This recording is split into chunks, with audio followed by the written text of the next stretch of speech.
Өкмөттүн негизги милдети бул бюджет аткаруу. Сиз мына тарыхта эң көп иштеген премьер катары калып атасыз, бирок ошону менен бирге эле бюджетти аткарбаган премьер-министр катары калып атасыз да. Өзүңүздүн жеке жоопкерчилигиңиз кандай бюджет аткарылбашында? Бюджетти аткарбагандын өзүнүн жүйөлүү себептери бар. Мыйзам боюнча каралган ал. Бул эми биздин эле тарыхта мен эле эмес. Мен өзүм өкмөт мүчөсү болуп көпкө чейин иштегем. Мен далай башыман өткөргөм. Сиз эми статистиканы карасаңыз, кандай өзгөрүүлөр болгон, ким качан аткарган. Мен эми башкаларга неме этпей коеюн. Бирок аткарылган фактылар боюнча ошол өзүбүздүн аргументтерибиз бар. Аны бюджетти коргоп атканда бюджет мыйзамын алып келгенде жооп берем го дейм. Сиздин күнөөңүз барбы жокпу ушул бюджет 2 жылдан бери аткарылбай атканына? Жетишпеген жактары бар, бирок объективдүү себептер менен да. Жетишпеген эмне, объективдүүсү эмне? Жетишпеген жактары ошол жердеги ар бир участоктор ошол салык кызматында, бажы кызматында жана башка киреше тармагында иштеген кызматкерлердин кээ бирлеринин милдетин тагатып караганда. Аларга эмне жоопкерчилик тартты алар анда? Кызматтан кетишти. Ким кетти? Былтыркы жылдарда айтсак, азыр мен салык кызматына берейин. Райондун кайсы жетекчилери кеткен? Жоган, кереги жоган. Значит, чоң жетекчилерден ким кетирдиңиз бюджет аткарбадыңар деп? Өкмөт мүчөлөрүнө. Өткөндө алмашты го салык кызматынын жетекчиси. Бул салык кызматынын жетекчиси келгенден бюджет тола баштадыбы?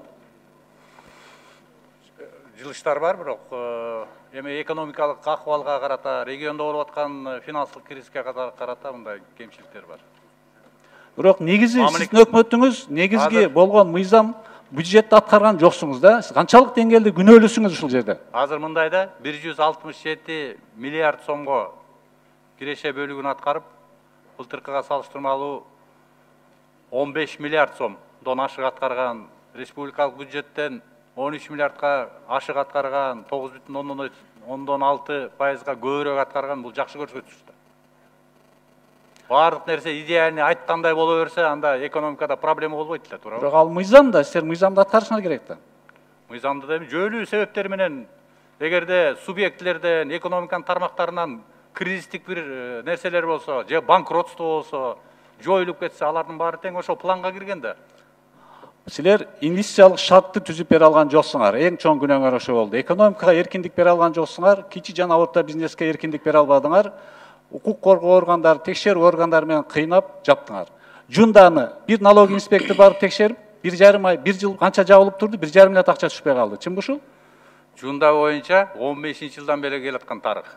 Жок. Налог инспекция барып 160 миллион штраф салып, алар спорлошуп иштебей 1,5 миллиард сом түшпөй калды өздөрү айтты. Ошол 15-жылы салынган штраф да.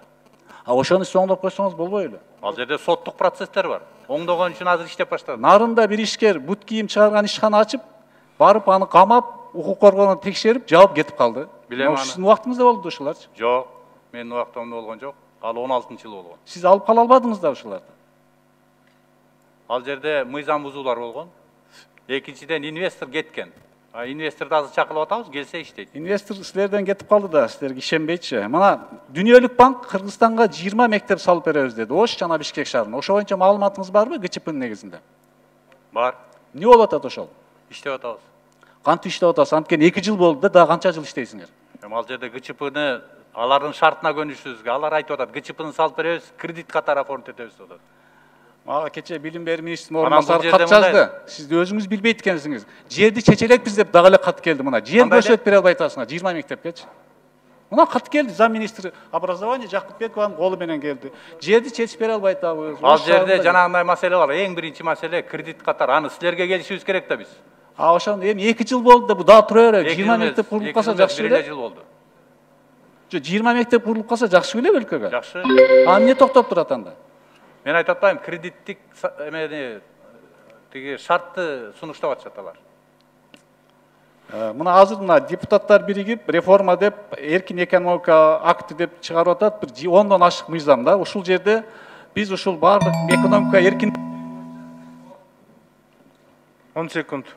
Экономика эркиндик берүү боюнча мыйзам долбоорлорун сиздерге жөнөтүп атабыз. Ошону тез арада колдоп, кордун чыгарып бере аласызбы? Ал сиздер мыйзамды көрдүк, биз айтып аткан мыйзамдар эле экен. Ошо кордунду бере аласыңарбы ошого? Карайбыз, беребиз. Эгерде жанагындай экономикага, бюджетке жакшы салымдарды кошо турган болсо беребиз да биз. Ал эч качан андай болбойт. Эми дүйнө жүзүндө Беребиз, бир эле формула менен иштеп атат да. Качан экономика ишкерлерге эркиндик бергенде ошо мамлекеттин экономикасы Эгерде көнүгөт. жанагындай мыйзамдар биз карап аткан мыйзамдар менен шайкеш келсе, же болбосо силердин оюңар биз менен туш болсо, биздин саясатка туш боло турган болсо, мыйзамдар бузулбаса колдойбуз.